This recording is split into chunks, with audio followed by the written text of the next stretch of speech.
We're going to break down what I believe to be the most efficient and legal breaststroke pullout.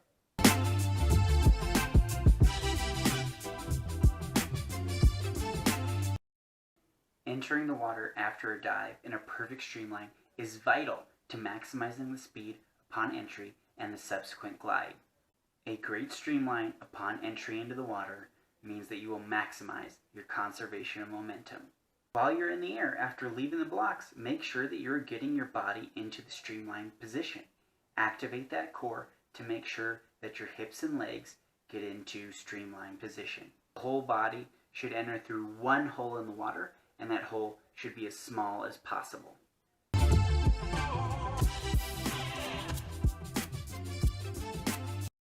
We all know that the onset of the glide in the water is the fastest we will be moving through the water. So we need to balance the length of the glide and when we start that first dolphin kick. When does the dolphin kick become faster than the loss of speed due to drag in the water? Everyone's a little bit different. It all depends on how good your streamline is and how good you can maintain your body position. We want to make sure we lock down our body position. Every muscle should be tense, and we should be aware of where our body is in the water and if we're holding a great straight body line. We should also be practicing our streamline off of every wall and be aware of what your body is doing as you move through the water. Do you fall out of streamline position? Where do you start to slow down?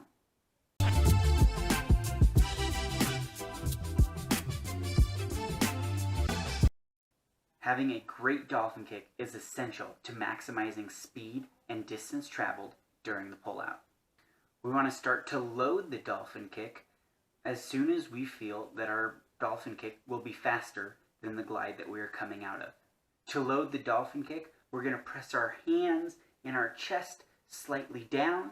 We're going to make sure that our core is engaged, thinking about our ball of power and our xiphoid process, and we're going to draw our legs up, ready to initiate the down kick.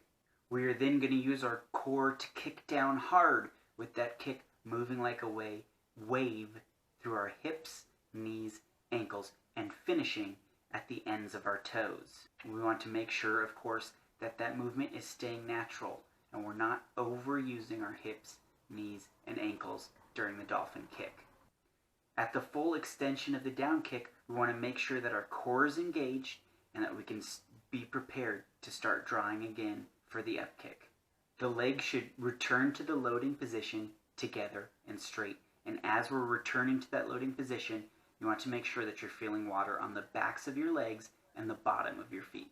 Some swimmers may have a slight delay after their dolphin kick and before they initiate the arm pull. And this is going to be based on what's best for you. Some things to think about are, how well do you maintain your body line? How powerful is your dolphin kick? And how fast do you continue to travel through the water after your dolphin kick? Play with the timing of having a glide after your dolphin kick or not having a glide after your dolphin kick. Have a coach time you to 15 meters. Have a coach time you to 25. Which is faster? Which did you go further on? Practice it often. Time it often.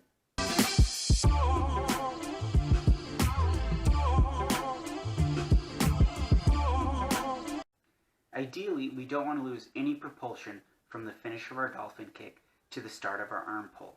It should be one continuous propulsive movement. From streamline, we want to spread our arms just wider than shoulder width apart. We're going to roll our wrists and fingers down and prepare to set our EVF. This is the same initial motions as the breaststroke pull. We want to make sure that we get into that EVF position before my hands get into the same plane of the water as my head. And we're going to keep that EVF position throughout our pull phase, as our arms are going to come just right on our body line. And as they get to our hips, we're going to extend our forearms down as far as we can. This position right here dramatically increases the drag we will encounter in the water, so we do not want to spend a lot of time in this position.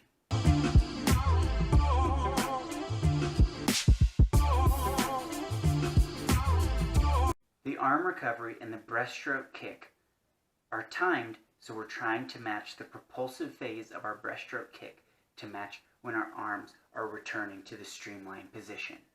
I like to think about initiating my arm recovery by shrugging my shoulders. This is going to help draw my hands up directly underneath my body and staying as close to my body as I can as I shoot them up into that streamlined position. As my arms start recovering, I'm loading my leg kick by drawing my heels back towards my butt so that as my arms are extending forward, my shoot of my kick is going to launch myself into that streamlined position. The head must break the surface before the arms begin to in-sweep on their first stroke.